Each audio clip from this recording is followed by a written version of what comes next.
Hi, everybody. My name is John Semankiewicz. I'm with Beer Law Center. I've got just a couple of seconds today to tell you a little bit about us. We're one of the sponsors and speakers here at the virtual conference. We're a small law firm based in Raleigh, North Carolina, and we have devoted our practice to alcohol producers and sellers, breweries, wineries, meaderies, cideries, kombucha, you name it, we've worked on it before.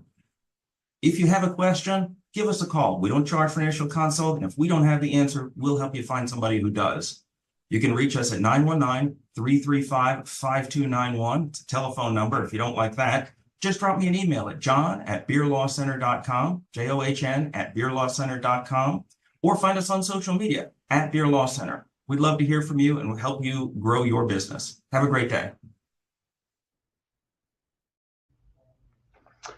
Well, good morning, everybody, or good morning to the folks in Central Time Zone, and good afternoon starting for those on the Eastern side of things. So I'm Ryan Dennhardt with Wart Laboratories, and I've got Jordan Westengaard with me here.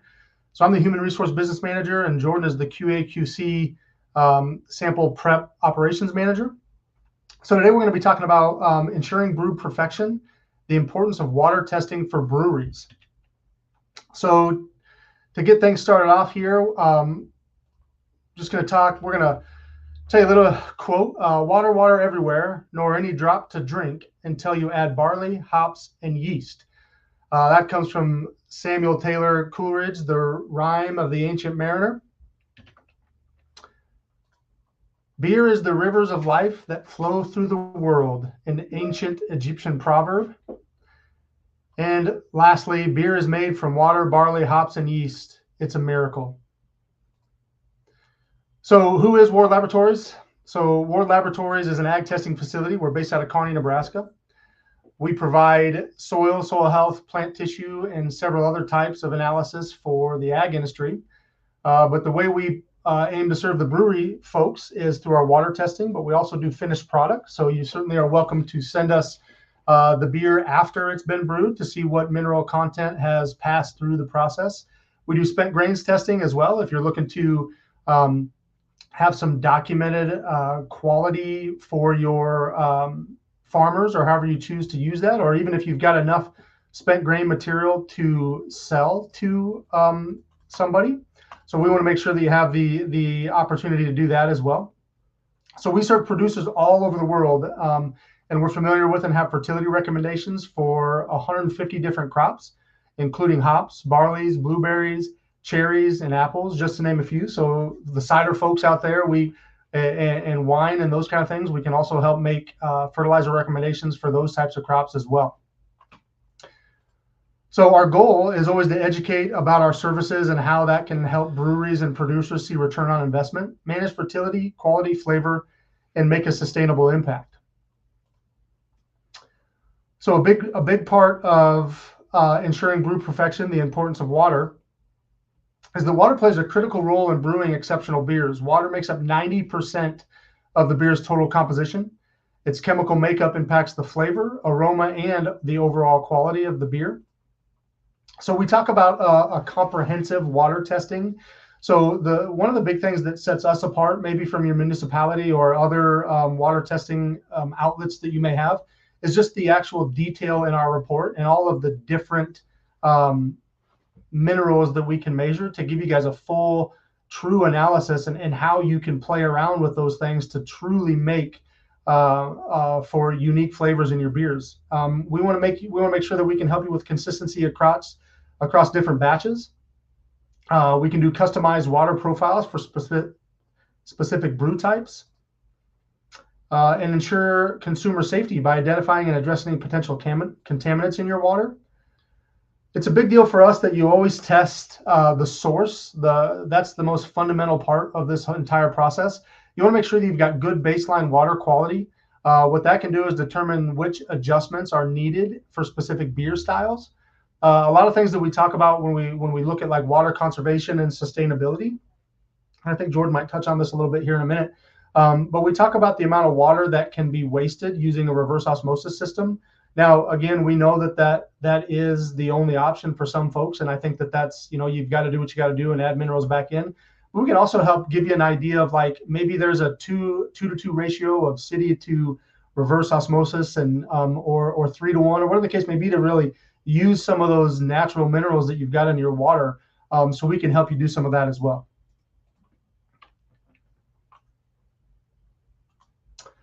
So there's a big time relationship in water and hops. So the water profile isn't just geared towards the end result of the flavor of the beer. It also can help with things like bitterness perception. Minerals in water have direct influence on how the bitterness of hops is perceived. Specifically, sulfate and chloride highlight hop bitterness, making it more pronounced and crisper. The aroma and the flavor of the hops. So water chemistry affects the solubility of hop compounds responsible for aromas and flavors. A balanced mineral profile, more specifically, again, sulfate and chloride in water can help preserve and highlight the aromas of the hops, which is certainly important for specific types of beers. Clarity and appearance. The interaction between minerals and proteins impacts beer clarity. Appropriate levels of calcium and magnesium can help achieve optimal protein performance, leading to clear beer. Clarity is important because it allows drinkers to visually appreciate the color and the hue of the beer, which can indirectly influence their perception of hop intensity. Mouthfeel is a really big component for water. A balanced mineral profile can contribute to a smooth and balanced mouthfeel that complements the hop character. We talk about balance. Overemphasizing certain minerals can overpower beer's balance. The right balance ensures the hop bitterness, flavor, and aroma work in harmony with malt sweetness and other characteristics. And finally, beer styles. So different hops and different beer styles benefit from varying minerals. High level of specific minerals work well for an American style IPAs and emphasize hop bitterness, whereas lower ratios might work better for styles that focus on malt forward flavors. Water profiles, we like to break down some of the water profiles for different types of beer to give you an idea of maybe what you're after. So if you're brewing a Pilsner, you want to look at a water profile that's going to be soft and low in mineral content, particularly sulfate. Soft water highlights the delicate malt and hop characteristics of Pilsner lagers. This allows the hops to shine with clean bitterness and aroma. When you're brewing an American IPA, you might want to look at water profile that has varroa, but often with a sulfate to chloride ratio that enhances the hop character. American style IPAs benefit from water profiles that enhance the hop bitterness and aroma. The exact mineral levels can depend on the desired hops expression. So depending on how much you want those hops to really shine through, your water can have a huge impact on that, and what minerals you want to let in from your water source and or your reverse osmosis. So if you're brewing a Vienna lager, you want a balanced mineral content with emphasis on chloride. The balanced mineral content complements the malt sweetness, and the emphasis on chloride enhances the malt character in a Vienna lager. So why is it important? Why is water testing important in brewery? Well, for a lot of reasons, right? Water is the foundation of great beer. Water makes up 90% of beer's composition. It impacts the flavor, the aroma, the mouthfeel, and overall quality. The biggest thing, as you all know, as experienced brewers, is that water varies from different locations. Some have water sources that may be natural, some have from a city or whatever the case may be. One of the craft brewer guilds that we're involved in is Wyoming.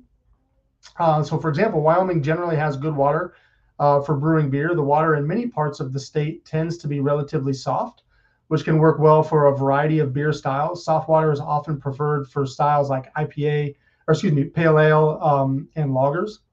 Local breweries should adjust their water treatment process to match the needs of the style of beer that they want to brew. So it's really important that from a water testing perspective that you have full control of the flavor profiles that you're after, right? So again, different states, different profiles, different beers that you're trying to brew. All of the mineral content in your water is going to make a tremendous difference. So now that we've kind of covered some of the flavors and the aromas and some of the senses and how water can affect those things, I'm going to go ahead and turn it over to Jordan, and he's going to talk about the overall chemistry and some of the science behind those things.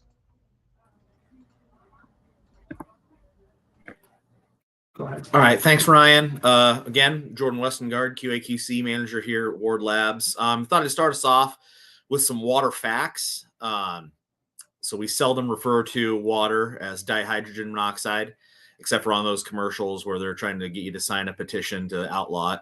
Water is the only substance on Earth that is a liquid at room temperature, but it expands when frozen.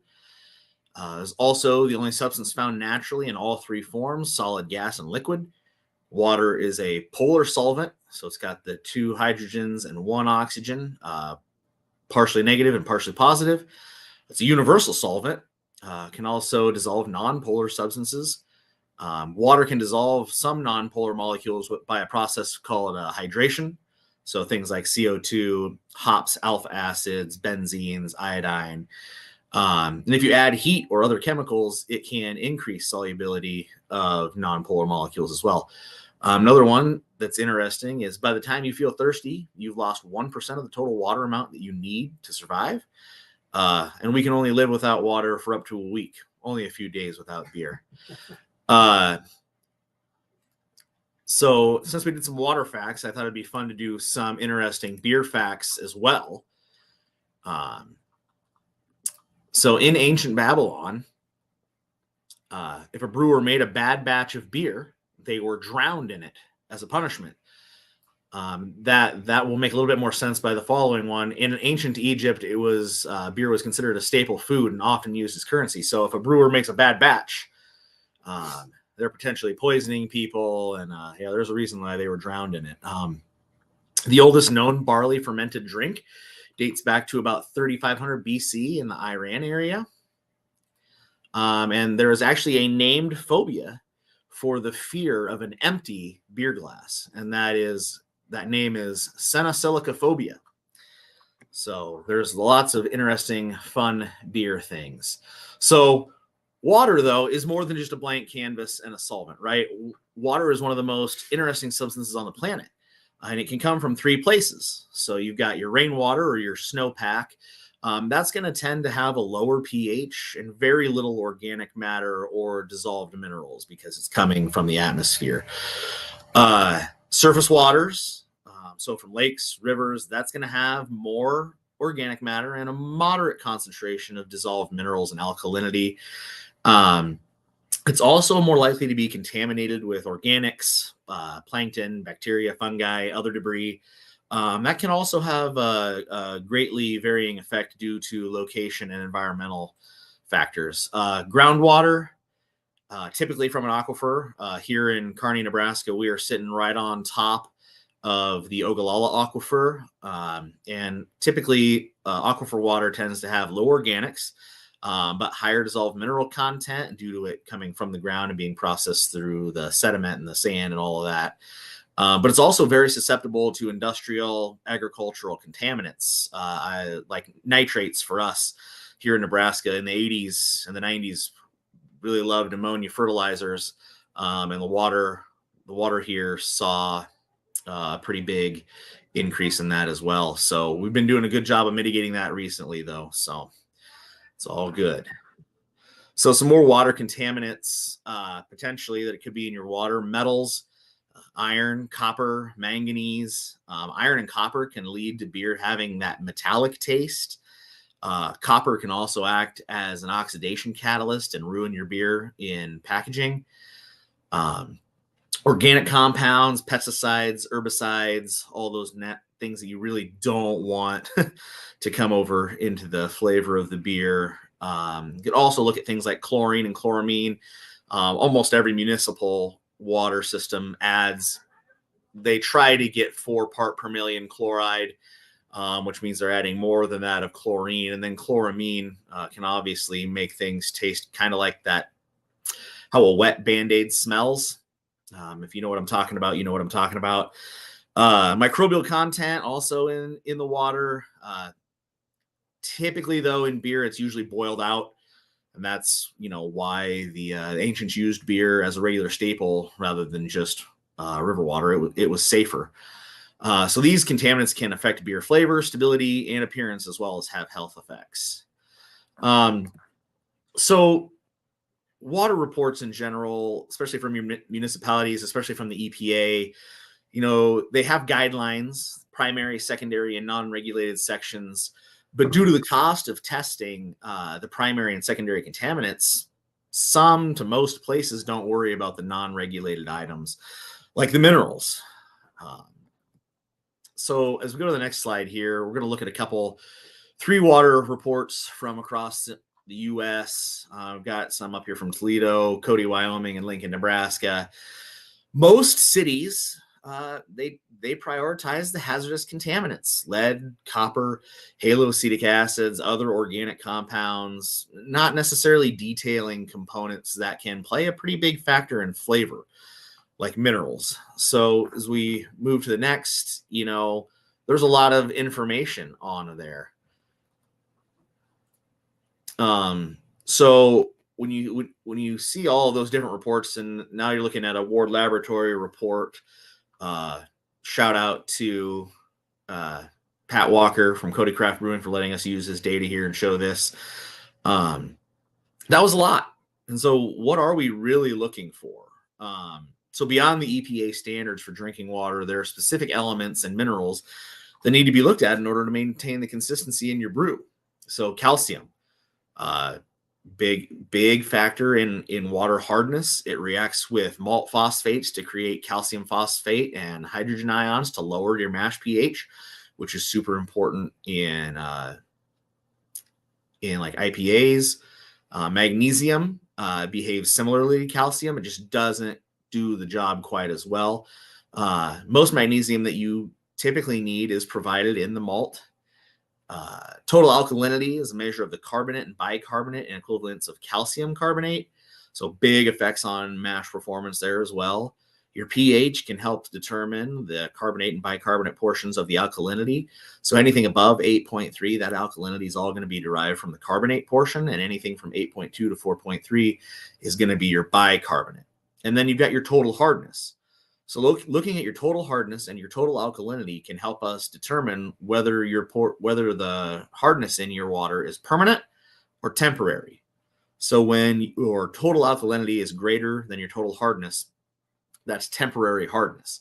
So heating and boiling will have a massive effect on that hardness. So it'll be precipitated out. So as the calcium carbonate will come out of solution as the temperature rises and your equilibrium shifts, causing the CO2 to come out of solution. It's going to force that oversaturation of calcium carbonate, and that's going to come out, and that's where you're going to get your lime at the bottom of your kettle. So you always got to make sure you get that out as well. But then if your total hardness is greater than your total alkalinity, you've got permanent hardness. And that's something you have to deal with more along the lines with filtration or water softening. So when we look at this next slide, I'm not going to go through every single line here. And if you want a copy of this interpretation of this slide, just reach out. We'll send it out to you. There's a lot of stuff here, just looking at the constituents, what EPA category they are, their limits, and then what we probably should use in brewing, why we're looking at it, and how to remove it. So, I mean, if we'll look at calcium and magnesium here at the top, you know, why is it important? Well, we're looking at fermentation, clarity, mash pH. So those are just a few of the things. And then we've got the range in which they're needed. So now we're going to look at our ion flavor effects. So calcium, you usually want that in the 50 to 200 part per million. Usually you're adding that in the form of calcium carbonate or calcium chloride. Great thing about calcium is its flavor is almost none. So you can begin to make beer taste minerally at anything greater than 200 part per million. So what that calcium does is it reacts with the phosphates in the malt to drive your pH down, making it more acidic in the mash. And depending on what version you use, you need to watch your anion concentration. So whether you're using calcium carbonate, calcium chloride, among some other things as well. Magnesium, you usually looking from that 0 to 40 part per million. You're usually adding it back in the form of Epsom salt, magnesium sulfate. It's a bitter, astringent flavor, and it can overpower beers with that bitter flavor when it's above 40 part per million. So it also reacts with phosphates in the malt to drive pH down, but it does it only about half as well as calcium. There's a really interesting article on Beersmith saying that with calcium, if you have any level that's higher than 150 part per million calcium, that can lead your yeast to not being able to access the magnesium from your malt. And that's due to the fact that calcium and magnesium are both divalent molecules. They both have that +2 charge. And so if you've got an overabundance of calcium, your yeast is going to pick up all that calcium and not pick up that magnesium, which that can lead to poor yeast growth. So as we look at the next set of ions, we got sulfate, usually from 0 to 250, sometimes upwards of 300, especially for your west or for your East Coast IPAs. You're usually adding that in the form of gypsum, which is calcium sulfate. So flavor, it's going to enhance the dryness and accentuate the bitterness of the hop flavor and the aroma. High levels over 400 part per million, it starts to get that mineral flavor. And for IPAs, that 5-to-1 sulfate to chloride ratio is really important. So chlorides, usually from your 0 to 100 part per million, usually you're adding that back in the form of either calcium chloride or normal table salt, sodium chloride. And that can help round out and even accentuate the sweetness of the malt character. But you do need to be careful because it can be corrosive to equipment and have negative effects on fermentations at high levels, which is that greater than 300 part per million. So that leads us to our least favorite flavor ion to deal with, and that's sodium. So what do we do with sodium? So usually at sodium, we want it at 0 to 50 part per million. Less is more. Usually adding it back in the sodium chloride, sodium bicarbonate, sodium hydroxide, table salt, sodium bicarb, sodium hydroxide. The flavor, it sweetens the malt character. It improves the mouthfeel and the fullness of pale beers. At levels greater than 100 part per million, though, it takes over and it salts the beer. But maybe you're trying to do a pickle beer. We ran into a brewer in Wyoming that does just that, makes a pickle beer. So at that level, I think he was telling me that he usually runs his sodium up at about 125 part per million. So that was pretty salty. So as we go back to these water testing parameters, what is essential? Well, you've got to know your pH of your water because that affects your enzyme activity and your yeast performance. You got to know your alkalinity. That determines your mash pH and impacts the flavor stability. You've got to know your hardness, your calcium and magnesium content for yeast health and beer clarity, chloride and sulfate levels to influence your hop perception and your beer bitterness, and your TDS because that's going to impact the mouthfeel, the brewing process efficiency, plus it's going to affect the clarity of your beer. So a lot of people for a long time have been adjusting their water to style. For over 100 years, people have been trying to match famous brewing regions. Pilsen, Dortmund, Vienna, Munich, London, Edinburgh, Burton, Dublin. People still sell Burtonizing salts because they want that characteristic of Burton on Trent. And so water consultants have been around since about 1902. We've been helping brewers since 2010, so we don't quite have as much time under our belt, but that doesn't mean we can't help you out as well. Many places online give these numbers, and even for some American cities, like South Bend, Indiana, up above there, you've got that famous 5-to-1 ratio for IPAs, but it can swing. You want 5 parts sulfate to 1 part chloride for your West Coast IPAs. The piney, the bitter flavored IPAs, and you want your 5 parts chloride to 1 part sulfate for your East Coast IPAs, your fruity and your juicy IPAs. The primary requirement for any beer is that 5.2 to 5.6 mash pH. And water characteristics to enhance your beer, not to detract. Also realize that brewers have been modifying their water for hundreds of years, and the city water profile may not be exactly what brewers are working with.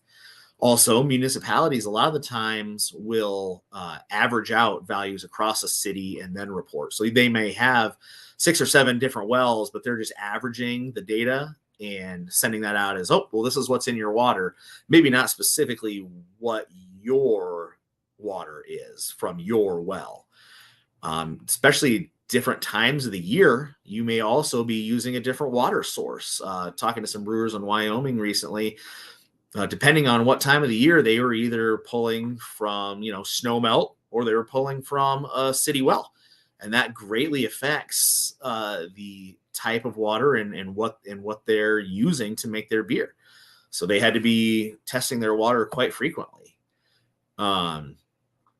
So Ward Labs, we're trust the expertise. We're a partner with the brewery for success, comprehensive water analysis, state-of-the-art testing facility, accurate and reliable results. We can customize your testing package as well. We have a customizable testing package that's designed specifically for brewers' needs. It's our brewer's test kit. And we do expert recommendations, brewer-specific guidance based on analysis results. That's sometimes the best part of my day, getting to talk to brewers about the water that they have, and what they need to do to make it better. So as we look at resources for planning your water, I'm sure we've all heard of Brewer's Friend, right? It's a great website. Just helps with water profile analysis and calculations. I took a source water from Roseland, Nebraska, which is where my house is located. You just put in all your results. You put in, okay, I want a balanced water profile, and then you just play with the salt additions and dilutions to get as close to balance as possible. So then once you get that 5 green star rating at the bottom. So what can we all add to water? There's a lot of different brewing salts. Here in the breakdown, you've got, I won't go through this line by line. But in this slide, I've got a ratio of gram to liter and gallon, or gram to gallon of, if you were to add this certain chemical, this is what you're going to get in parts per million. Again, this is one of those ones that if you want it sent out to you, more than happy to do that. So you've got a reference guide. Calcium carbonate, this is chalk. We typically don't add this because the saturation point is so low in water. It's like 2 grams in 10 gallons. So you're gonna saturate, and you're gonna have lime scale problems with that. Bicarb, sodium bicarb, it's baking soda, dissolves readily. It's effective at raising the alkalinity, but we need to watch out for the sodium levels when you're adding that in.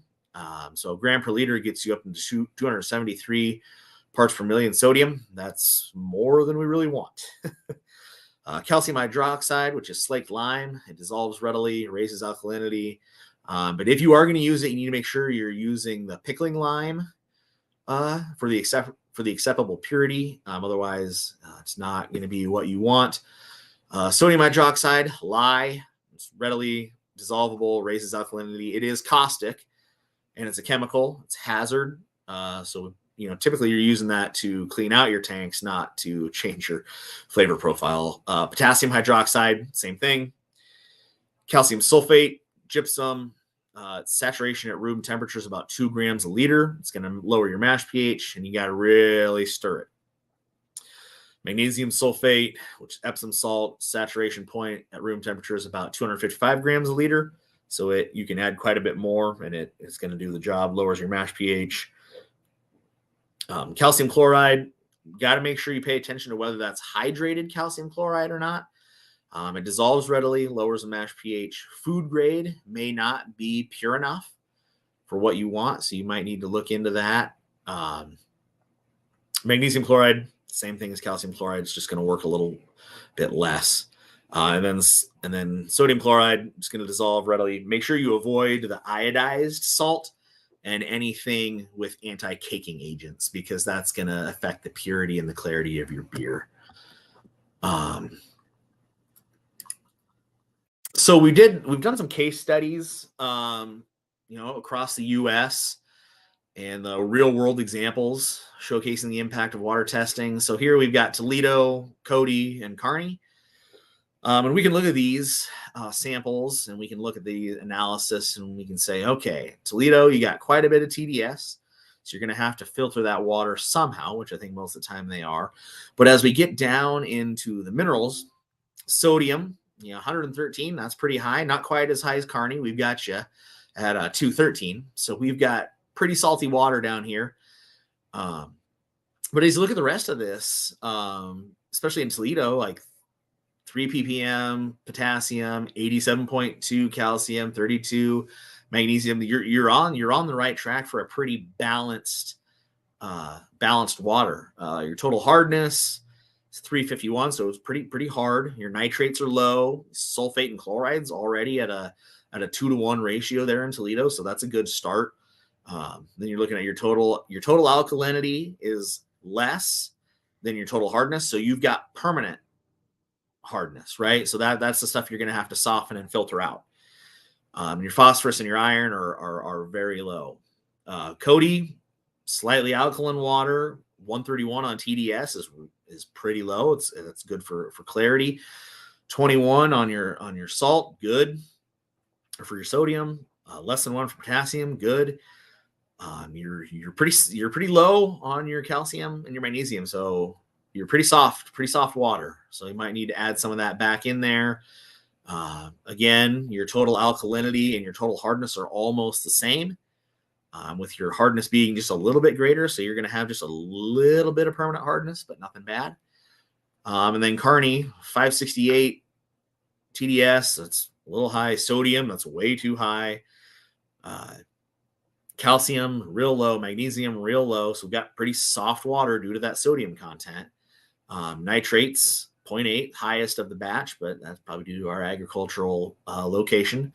Sulfate and chloride, you've got something to start with, and then our total alkalinity is higher than our total hardness. So that means we've got all temporary alkalinity and temporary hardness. So that can all be boiled out, and that's all going to sediment in the hot liquor tank.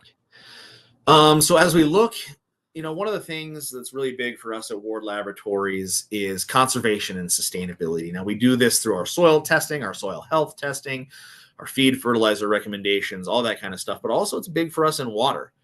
As y'all know, when you're using RO water, you're typically dumping anywhere from 65 to 75% of that water is wastewater. So you can get that high-end 000 ppm water. Now, a lot of the times your tap water has minerals, so let's use it. So mixing tap and RO, you can knock down some of the mineralization, but it also helps you not to have to add too many Burtonizing or brewing salts back in to the water. So you're spending a little bit less on that. So there are some pretty wild differences here just from Toledo to Kearney, TDS, sodium, sulfate, chloride, completely different waters. It really does make a huge effect, your geographic location and what's going on in your region. Makes sense. We live in different places, right? And the water in England isn't even consistent in a 10-block radius. That's why you've got all those breweries there that have their own wells and their own styles and everything. So as we look here, though, at this Kearney, as we do like a 1-to-1 ratio, that knocks our sodium down not quite as far as it needs to be. So probably want to use like a 1-to-3 ratio here in Kearney. That gets us down below that 50 ppm ratio on sodium. And then you can always add back your calcium and your magnesium, which you would typically have to do anyway when you're going down to RO values anyway. So Toledo, same thing, but more than likely you could probably get away with a 1-part to 2-part RO, where you're knocking your sodium down to 38. Your calcium and magnesium still there, so you don't have to add as much back.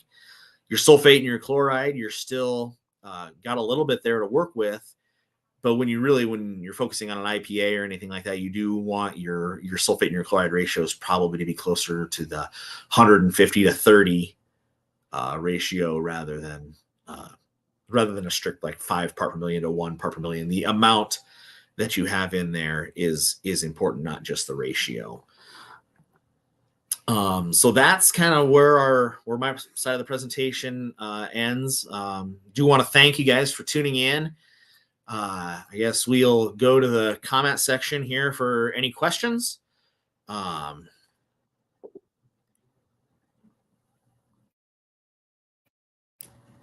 So we'll take the rest of our time here to answer anything. And if we clock out here after about 2 minutes, I guess we'll call it good. And we hope you guys enjoyed the presentation. And again, we've got our contact information there. So also just reach out to us, wardlab.com. All of our emails and phone numbers are available there as well.